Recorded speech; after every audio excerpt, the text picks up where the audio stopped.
Un PDG fortuné se présenta à un rendez-vous à l'aveugle avec ses 2 enfants, faisant semblant de ne pas avoir d'argent. Mais la soirée prit une tournure inattendue lorsque la femme proposa de payer l'addition. « Vous avez amené des enfants à un rendez-vous » demanda l'hôtesse à voix basse, un sourcil levé, pendant que Herrera réajustait les jumelles agitées dans ses bras. « Oui, répondit-il calmement, un sac à couche sur l'épaule, mais ce n'est pas vraiment un rendez-vous. » L'hôtesse semblait hésitante, mais elle désigna une petite table près de la fenêtre. « Vous avez de la chance, dit-elle. Un seul client avec des enfants ce soir. » Table 5. Marco lui fit un signe de tête rapide, le cœur battant plus fort que lors de n'importe quelle négociation d'affaires. Habillé d'un vieux jean et d'un t-shirt simple, il ne ressemblait en rien au PDG souvent photographié dans les magazines. Pas de vêtements de luxe ni de chauffeur ce soir, juste une vieille voiture de 12 ans et des élastiques trouvés au hasard pour attacher les boucles de Sofia et Luna. Il installa doucement les jumelles dans leur rehausseur. Luna attrapa aussitôt la salière, tandis que Sofia serrait son lapin rose en observant la pièce. Marco prit une longue inspiration et fixa l'entrée. Il savait déjà que la femme avec qui il avait été mis en relation ne viendrait pas. Son dernier message était clair.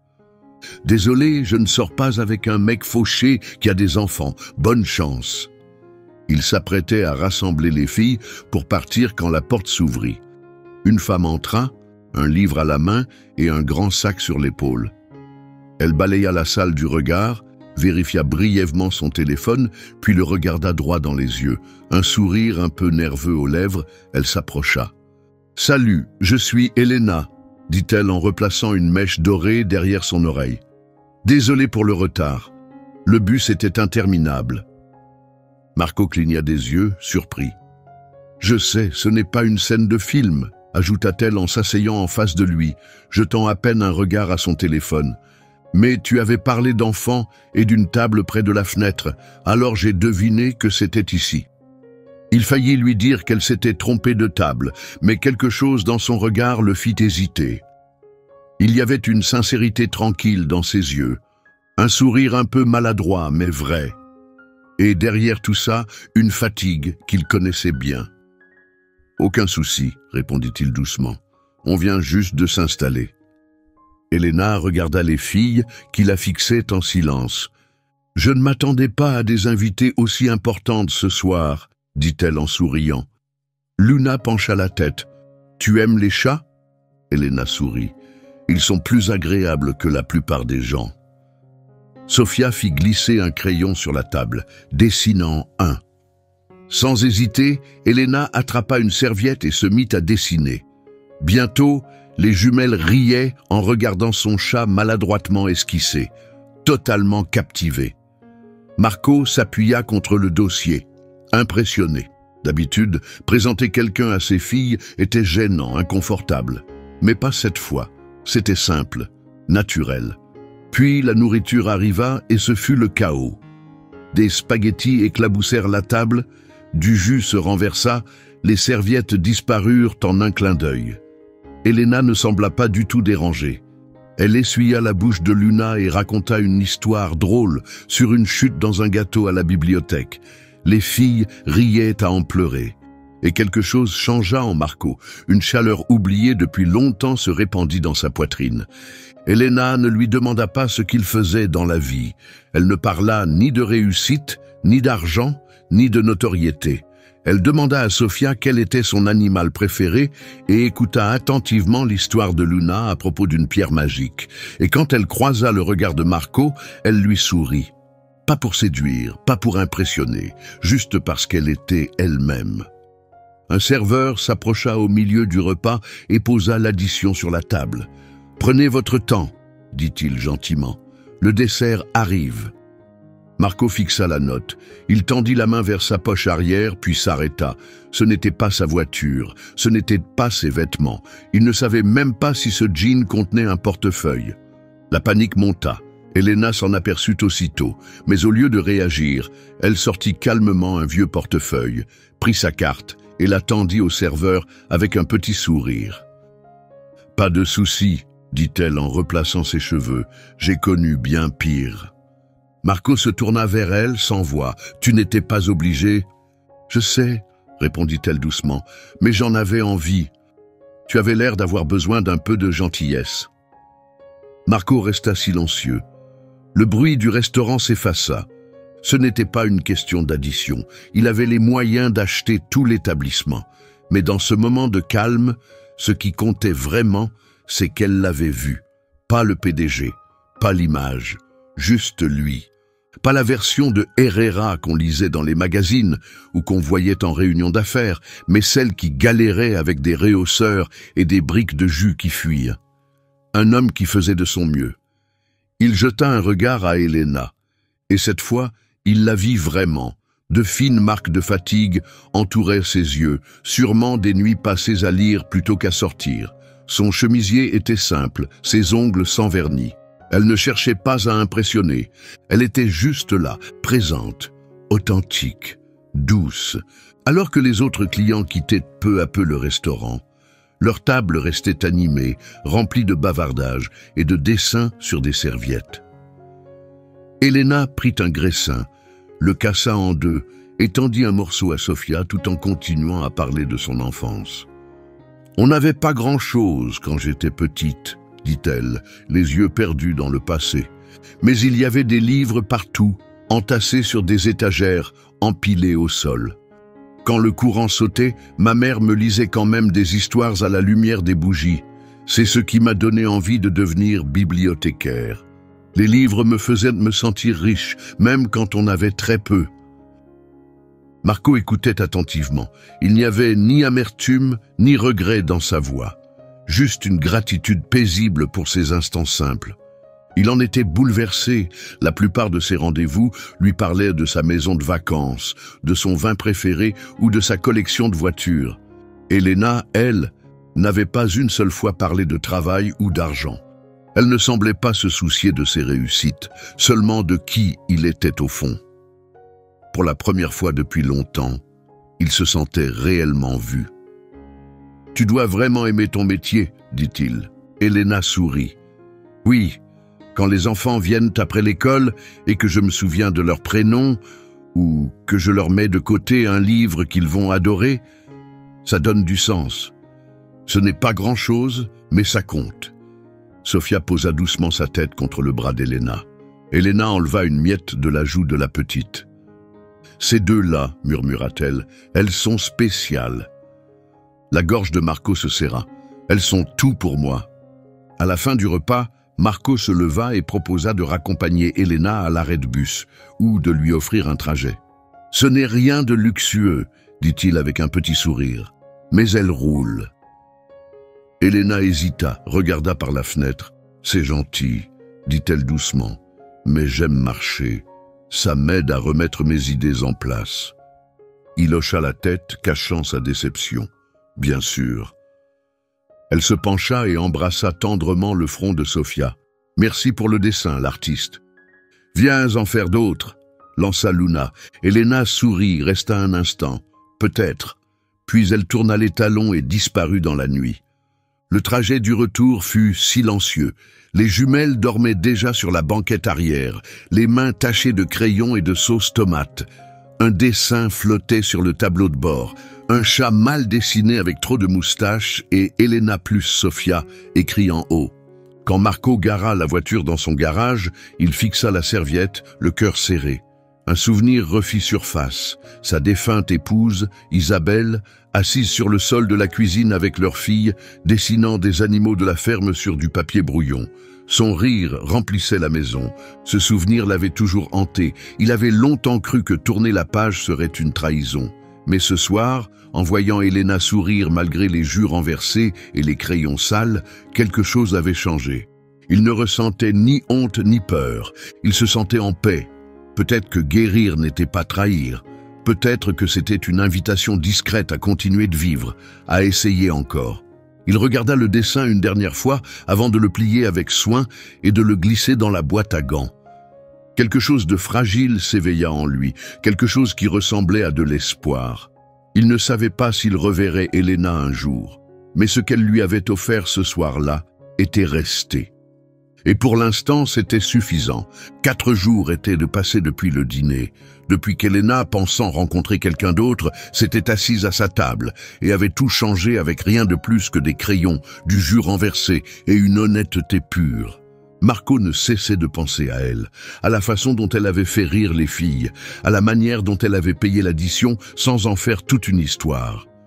Il ne se rappelait qu'un seul détail qu'elle avait mentionné.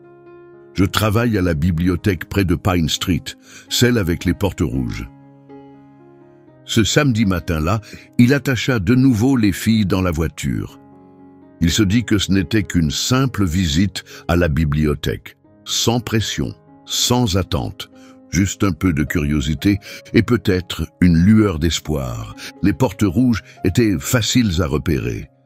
À l'intérieur, l'odeur chaleureuse des vieux livres et du bois ciré les accueillit comme un vieil ami.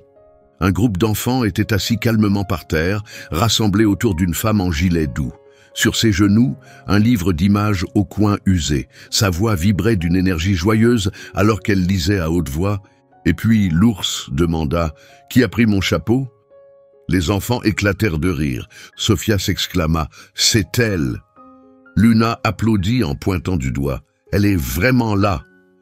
Avant que Marco ne puisse réagir, les jumelles coururent vers elle, se faufilant dans la foule pour s'en approcher. Elle s'interrompit au milieu d'une phrase, surprise, et leva lentement les yeux. Son regard croisa celui de Marco, qui se tenait près de la porte, les mains dans les poches, l'air incertain. « Salut !» dit-il d'une voix basse.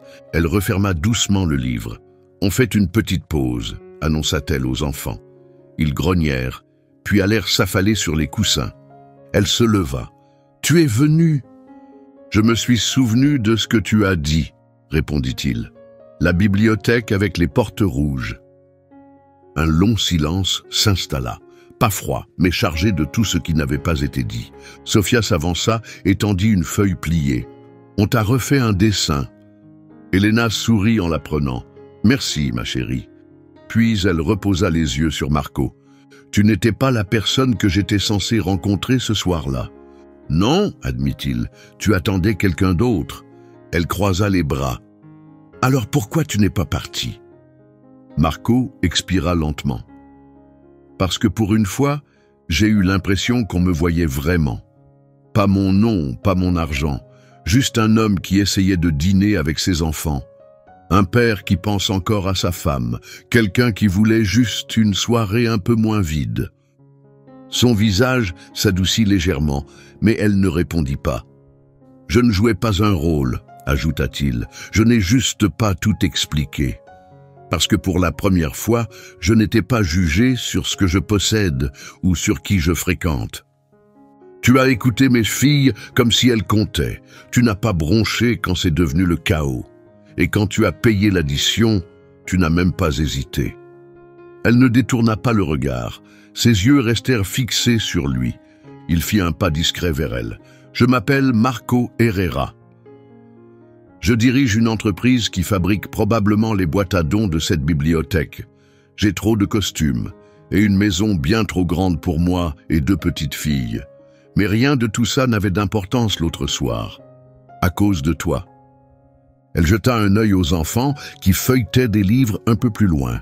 Puis elle dit doucement « Et maintenant ?»« Je ne sais pas, » répondit-il honnêtement. « Je ne suis pas venu attendre quoi que ce soit. Je ne pouvais juste pas repartir sans être sincère. Tu méritais ça. » Elle regarda le dessin dans ses mains, un chat avec un grand cœur rose et des lettres maladroites, pour Helena. « Ce que j'ai vu ce soir-là au restaurant, dit-elle à voix basse, avait l'air vrai. La façon dont tu regardais tes filles, la manière dont elles te regardaient, et la façon dont tu me regardais. Comme si ce que tu ressentais te faisait peur. »« C'était vrai, » répondit-il.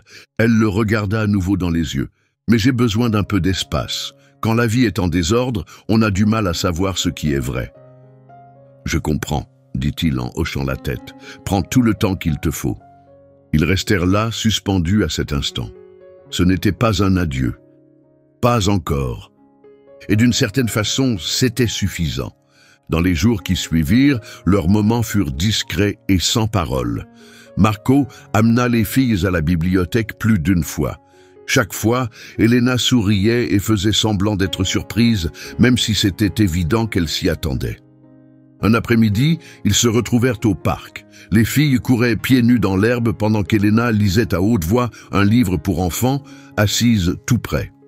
Marco était sur un banc, à quelques mètres, la regardant, sentant quelque chose de paisible naître en lui. Ce n'était pas spectaculaire, ni théâtral, mais c'était juste ancré dans la réalité. Puis un soir, Elena ouvrit sa boîte aux lettres et trouva une feuille pliée qui l'attendait. L'écriture était irrégulière et joyeuse. Elle disait « Chère Madame Elena, viens dîner avec nous. On a fait des dessins et des cookies.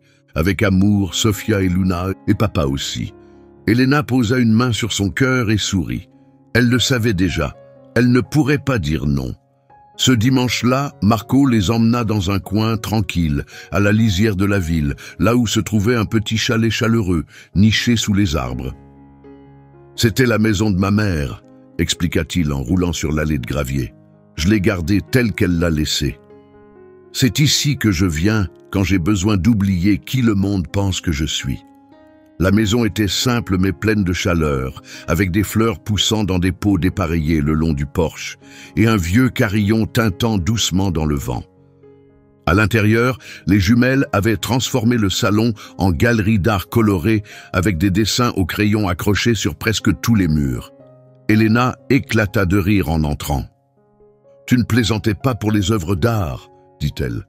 Sofia tira sa main. « Viens t'asseoir à côté de moi. » Le dîner fut à nouveau des spaghettis, un choix des filles.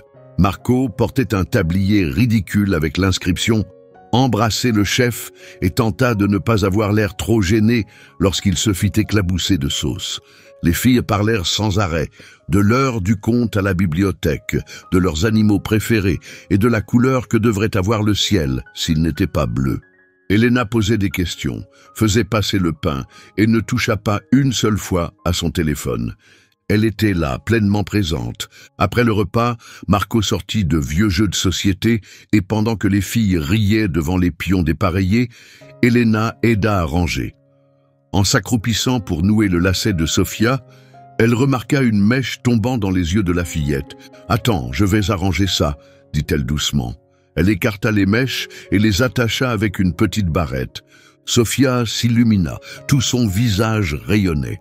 Marco, debout dans l'embrasure de la cuisine, une serviette à la main, observait. Quelque chose de profond en lui s'apaisa.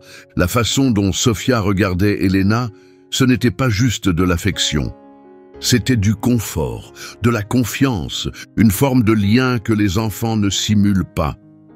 Elena leva les yeux. « Les enfants ne s'attachent pas à moi aussi vite d'habitude. » Marco parle doucement. « Je ne les ai jamais vus se lier avec quelqu'un comme ça. » Elle le regarda, surprise. « Je suis sérieux, » dit-il en posant la serviette. Après la mort d'Isabelle, elles sont devenues très sensibles. Elles savent tout de suite qui est vrai, qui ne l'est pas. Et quand tu es arrivé, c'était comme si tu faisais déjà partie de leur monde. Les yeux d'Elena se remplirent. Elle détourna le regard, frottant sa paume contre son jean. « Je ne sais jamais vraiment si je fais les choses comme il faut, » murmura-t-elle. « J'essaie juste de m'impliquer. C'est exactement ce dont elles ont besoin. » Les jumelles étaient maintenant blotties sur le canapé, partageant un livre illustré, leurs têtes posées l'une contre l'autre. La lumière douce filtrant par les fenêtres donnait à tout une sensation d'immobilité, de paix. Pour une fois, le monde extérieur n'existait plus. « Tu sembles différent ici », dit Elena à voix basse. « C'est le seul endroit où je me sens moi-même », répondit Marco. « Où je ne réponds pas à des questions sur les cours de la bourse ou où je ne me cache pas derrière des communiqués. » Elle s'approcha. « Tu n'as pas besoin de jouer un rôle ici, ni pour elle, ni pour moi. » Il sourit, mais ses yeux reflétaient une certaine vulnérabilité. « C'est ça qui fait peur, ça paraît réel. » Elena murmura, « Alors ne fuis pas. » Marco soutint son regard, profondément, silencieusement. Ce n'était pas une question de charme ou d'attirance, c'était la manière dont elle était déjà entrée dans leur vie, sans jamais forcer sa place. Et pour la première fois depuis l'effondrement de tout, rien ne semblait brisé. Puis un mardi matin tranquille, tout bascula. Une photo granuleuse commença à circuler en ligne. On y voyait Elena, main dans la main, avec Sofia et Luna, sautillant sur le trottoir devant la bibliothèque. Elle souriait, les filles riaient. La légende disait « une femme mystérieuse aperçue avec les filles de Herrera ». Qui est-elle? L'après-midi même, son nom était partout sur Internet. Le soir venu, des journalistes avaient fouillé chaque détail de sa vie. Ils campaient devant chez elle, lui collaient des micros au visage, prenaient des photos à travers ses fenêtres. Les spéculations s'emballèrent. Était-elle une fiancée secrète, une famille cachée?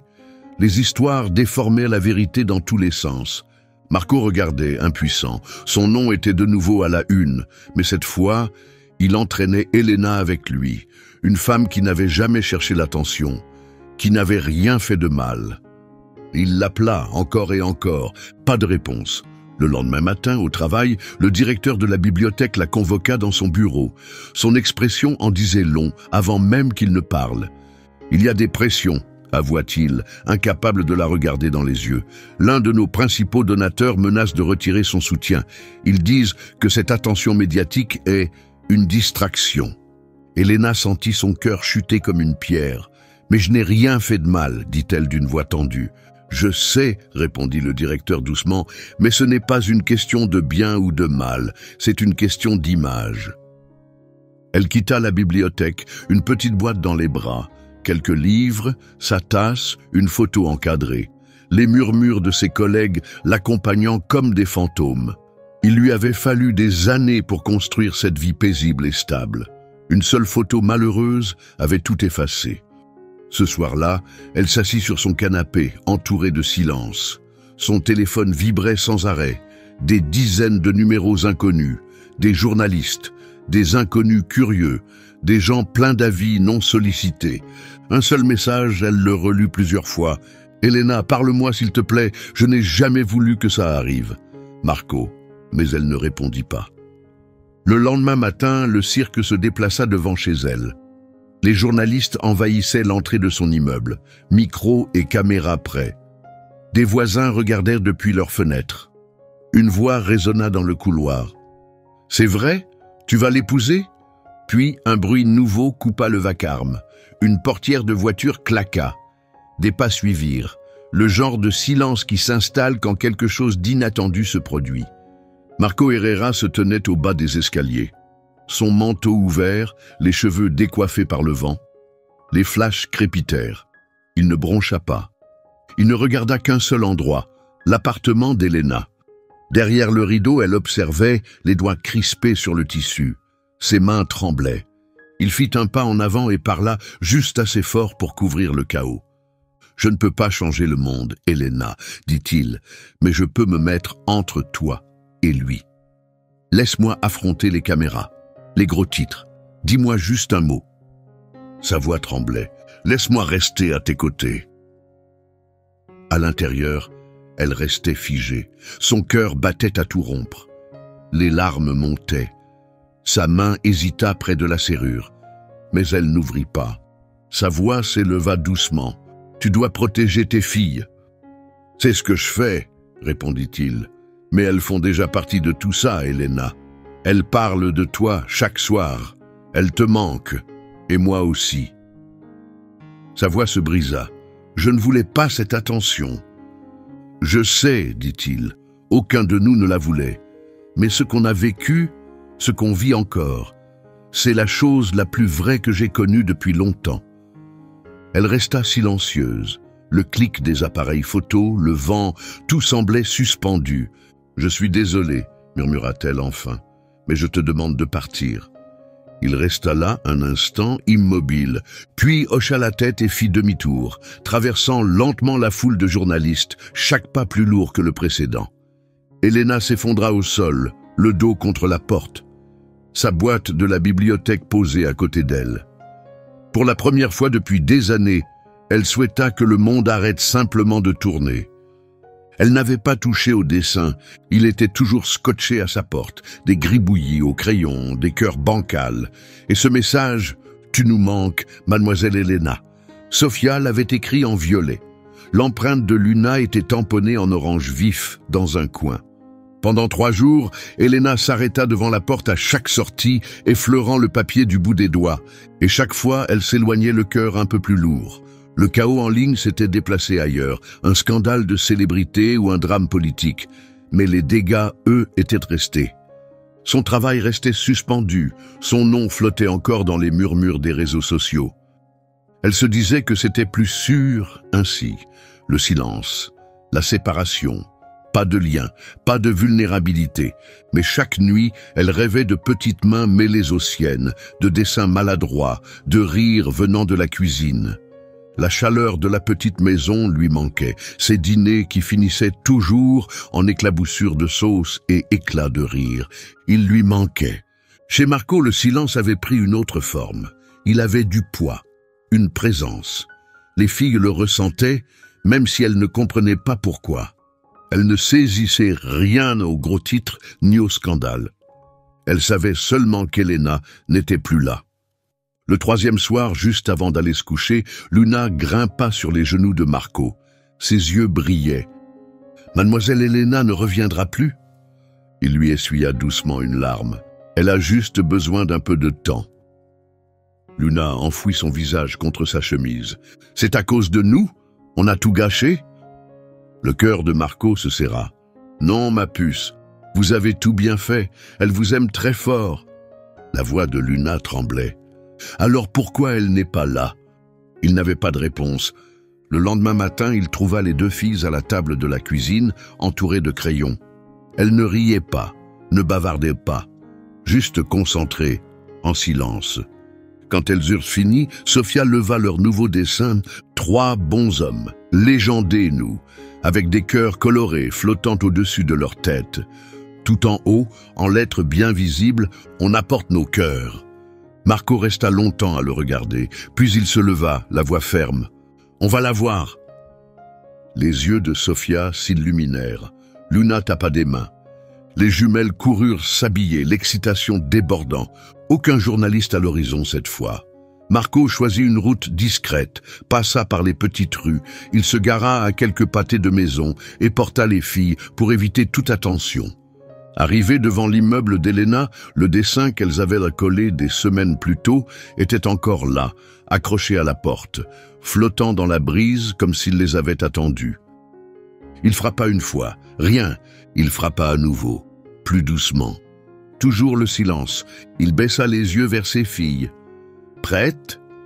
Sofia hocha la tête et colla leur nouveau dessin juste en dessous du premier.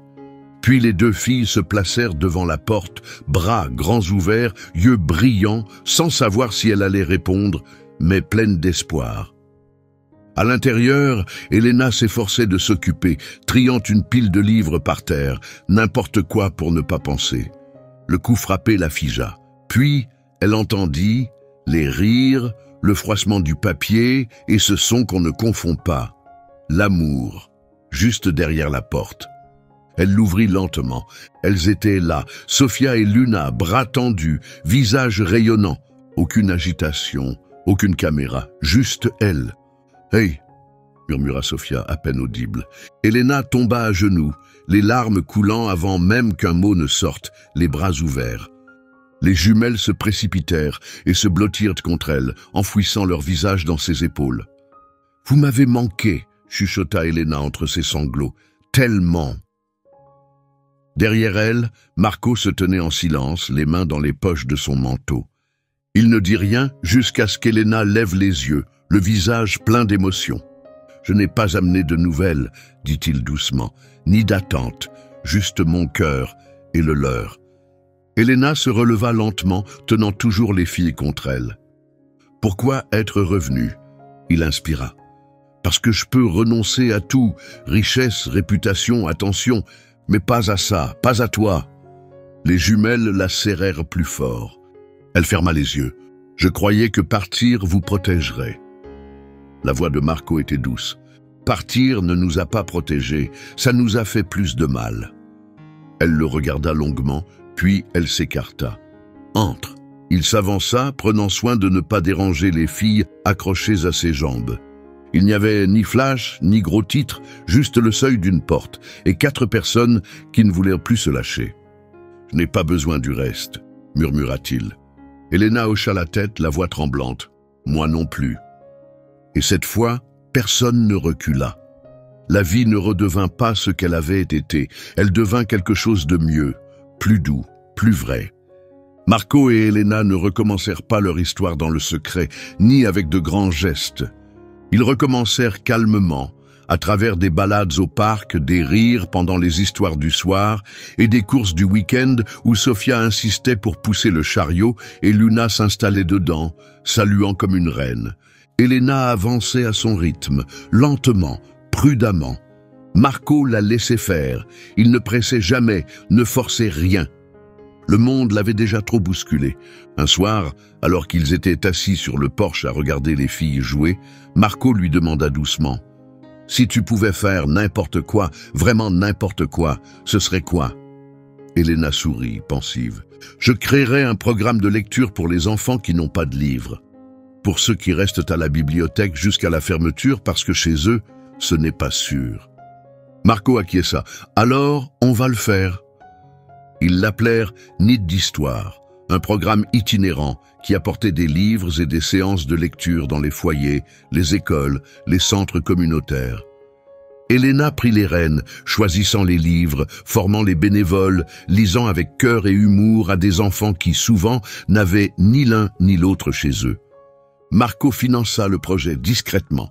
Il laissa Elena briller, refusa les interviews, laissa le projet parler pour lui-même. Et peu à peu, il le fit. Les gros titres changèrent. On arrêta de parler de la femme mystérieuse pour se concentrer sur Nid d'Histoire et sa mission. Chez eux, leur monde trouva un rythme doux. Elena restait plus souvent pour dîner. Puis petit à petit, elle passa la nuit, à la demande de 2 filles très convaincantes. Elle leur lisait des histoires avec des voix rigolotes, leur apprenait à dessiner des visages tristes et joyeux, les aidait à écrire leurs propres petits récits. Marco, souvent, observait depuis le couloir. La façon dont Elena appartenait à leur vie, non comme une invitée mais comme une pièce manquante, le bouleversait bien plus que des mots ne pourraient le dire. Un soir, après avoir lu une histoire sur un ours perdu qui trouvait une famille, elle borda les filles, replaçant une mèche derrière leur oreille.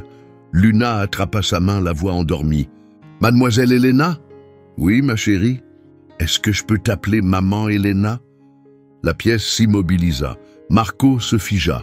Les yeux d'Elena se remplirent instantanément.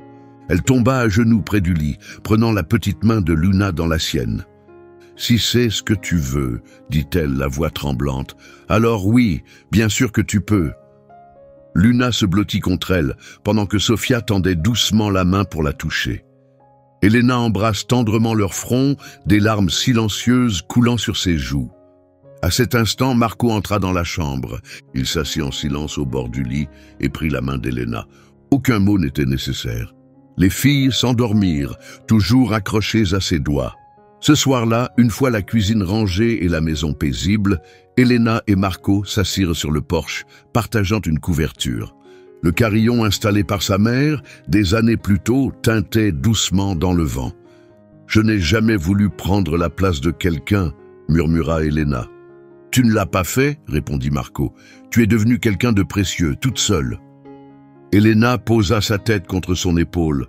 « Je ne pensais pas avoir quoi que ce soit à offrir. » Marco la regarda, la voix chargée d'émotion. « Tu as donné à ces filles un endroit où elles peuvent se sentir en sécurité. Et toi, tu m'as appris à croire à l'amour de nouveau. » Elena sourit, les larmes aux yeux. « Peut-être que tout ça, c'est juste arrivé par hasard. » Marco secoua la tête. « Non, on l'a choisi, chaque petit pas, chaque moment tranquille.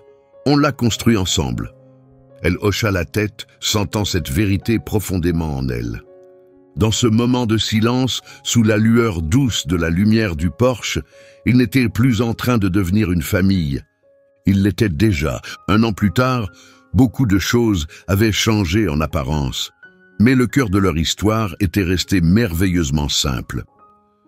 Elena vivait toujours dans son petit appartement, au-dessus de la librairie de Pine Street. Elle n'était pas retournée à la bibliothèque par obligation. Elle y était retournée parce qu'elle l'aimait vraiment. Les enfants couraient encore vers elle avec joie et son nom revenait souvent dans les histoires racontées autour du nid d'histoire. Mais plus personne ne l'appelait la compagne du PDG. Elle était simplement Elena et c'était largement suffisant. Marco ne lui avait jamais demandé d'emménager dans son manoir. Il savait que ce dont elle avait besoin, ce n'était pas d'une grande maison, mais d'un lieu où elle se sente chez elle. Alors ils passaient la plupart de leur temps au chalet, rempli de dessins, de coins douillets et du son léger des carillons dans le vent. Par un après-midi de printemps paisible, ils s'installèrent dehors pour un petit pique-nique. Marco avait restauré l'ancienne table de la nuit où ils s'étaient rencontrés, gardant le bois usé et les chaises dépareillées. Elena éclata de rire en la voyant. « Ce n'est pas la bonne table !»« Certaines erreurs, dit Marco avec un sourire, valent la peine d'être refaites. » Les filles couraient pieds nus dans l'herbe, des fleurs dans les cheveux, riant aux éclats. Après le dessert, elles disparurent dans la maison et revinrent en gloussant, tenant une petite boîte emballée dans des serviettes. « C'est pour toi, dit Luna en la posant dans les mains d'Elena. À l'intérieur se trouvait une bague faite de ficelles et de perles colorées, imparfaite, mais pleine d'amour. « C'est nous qui l'avons faite, expliqua Sofia. C'est ta bague spéciale. » Marco mit un genou à terre, la voix tremblante. « J'ai longtemps cru que les gens ne s'intéressaient qu'à ce que j'avais. Mon titre, mon argent. Puis il y a eu une table qu'on n'attendait pas, 2 petites filles et une femme qui a vu autre chose en moi. » Il lui prit doucement la main. « Je ne te demande pas d'attention ni de gestes grandioses. Juste ça. Reste toi-même, avec nous, avec elle, sois le cœur de cette vie. » Il fit une pause, cherchant son regard. « Elena Jiménez, veux-tu m'épouser ?» Elena rit à travers ses larmes. Elle regarda la bague faite à la main et la glissa à son doigt. « On est une famille depuis longtemps déjà. Tu t'en rends compte seulement maintenant ?» Les filles poussèrent des cris de joie et les entourèrent de leurs bras.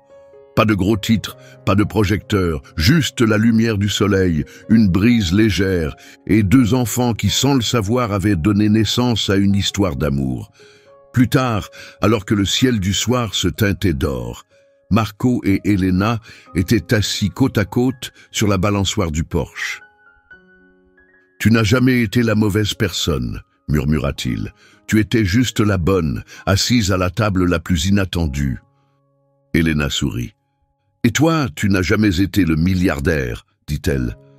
Tu étais le papa aux yeux doux, avec de la sauce tomate sur la chemise. » Dans le calme d'un jour ordinaire, leur prochain chapitre commença. L'amour n'arrive pas toujours quand on l'attend. Parfois, il surgit en silence, au milieu du chaos, et parvient sans bruit à remettre chaque chose à sa place. Marco s'était longtemps caché derrière sa réussite. Elena pensait que son petit monde était trop étroit pour accueillir l'amour. Mais au final, ce n'était ni la maison ni le nom qui comptait. C'étaient les histoires du soir, les dessins au crayon et une femme qui avait su voir la personne derrière l'image. Merci d'avoir partagé avec nous ce voyage d'amour, de guérison et de nouveau départ. Si cette histoire vous a touché, si elle vous a rappelé que le vrai foyer, c'est le lien, pas le statut, abonnez-vous à la chaîne. D'ici là, soyez doux avec vous-même. Et n'oubliez jamais la magie d'une table inattendue, de 2 petites mains et d'un cœur assez courageux pour aimer. Abonnez-vous dès aujourd'hui.